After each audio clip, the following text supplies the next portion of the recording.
اعتكفت في بيتها 13 سنة وسابتها من الفن. اتجوزت مرتين، واحد راح في حادثة عربية والتاني كان عوض ربنا ليها.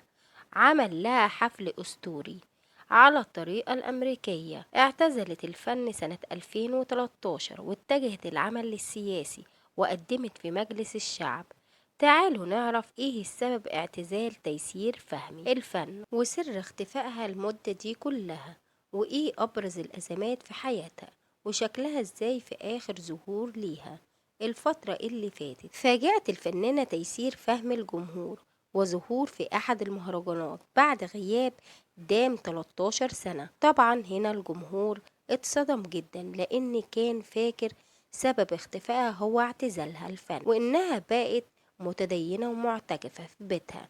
لكن تيسير نفت كل الكلام ده وقالت إنها ما اعتزلتش ولا حاجة وكل اللي بيتقال عنها أشاعات، لكن هي بس اتعرضت لصدمات كتير وتعب كان السبب في اختفائها. والحقيقة إن شكل تيسير كان متغير جدا في آخر ظهور ليها، وكان باين عليها عامل السن، وده اللي استغربه الجمهور لأن بقالها 13 سنة ما شافهاش حتى تصورة ليها. المهم من الوقت ظهور تيسير والكل بقى بيتكلم عنها وعن تاريخها. ازاي بعد ما كانت أيقونة في الفن تختفي كده مرة واحدة؟ علشان كده مين هي أصلا تيسير فهمي اللي أثارت الجدل؟ اسمها تيسير حسن محمود فهمي، درست المعهد العالي للفنون المسرحية واتخرجت سنة 1977. عملت في البداية في المسرح الشباب بجانب تقديمها بعض الأدوار السينمائية البسيطة. بدأت مسيرتها الفنية سنة 1975 وأدت من خلالها دور في فيلم بياع الحب.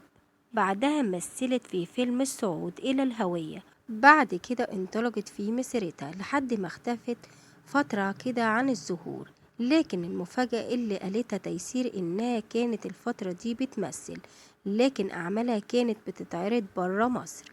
وكشفت تيسير منع أعمالها لمدة 5 سنين من العرض على التلفزيون المصري، وحدوث خلاف بينها وبين مسؤول كان بيسيطر على الإنتاج في مصر. وقت الخلاف حلف عليها المسؤول وقال لها مش هتخش التلفزيون تاني، وفعلا حقق كلامه وشغل كل اتمنع من العرض في التلفزيون المصري. وحتى لو عملت شغل في القطاع الخاص كان بيتمنع من العرض برضه. وقتها جالي اكتئاب وحالتي النفسية كانت سيئة لحد ما عملت مسلسل أبناء، وللأسف كان بيتعرض برا مصر وحقق نجاح كبير. ورغم النجاح ده كان ممنوع من العرض في التلفزيون المصري.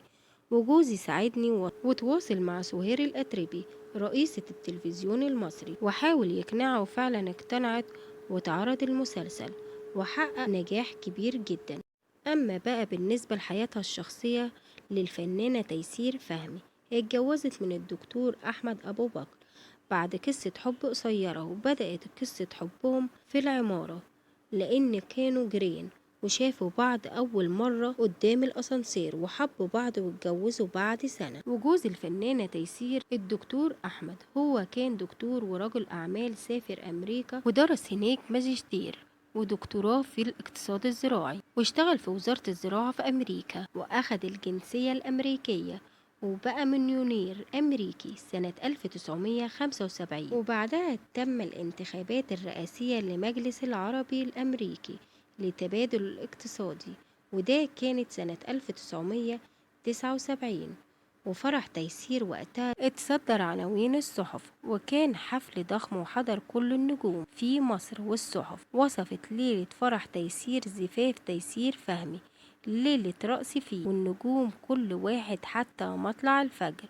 وده ما كانتش أول جوازة للفنانة تيسير فهمي، اتجوزت قبل كده من سمير حجازي اللي رحل في حادثة عربية، وبعدها قابلت الدكتور أحمد واتجوزته. وتعتبر تيسير من الفنانات اللي بيهتموا بالعمل السياسي جدا، وسبق وأعلنت اعتزالها الفني نهائيا في عام 2013 وقالت إنها اعتزلت علشان تخوض الانتخابات البرلمانية، ورشحت نفسها فعلا في الانتخابات في مجلس الشعب عن دائرة قصر النيل من خلال الحزب اللي أسسته وهو حزب المساواة والتنمية.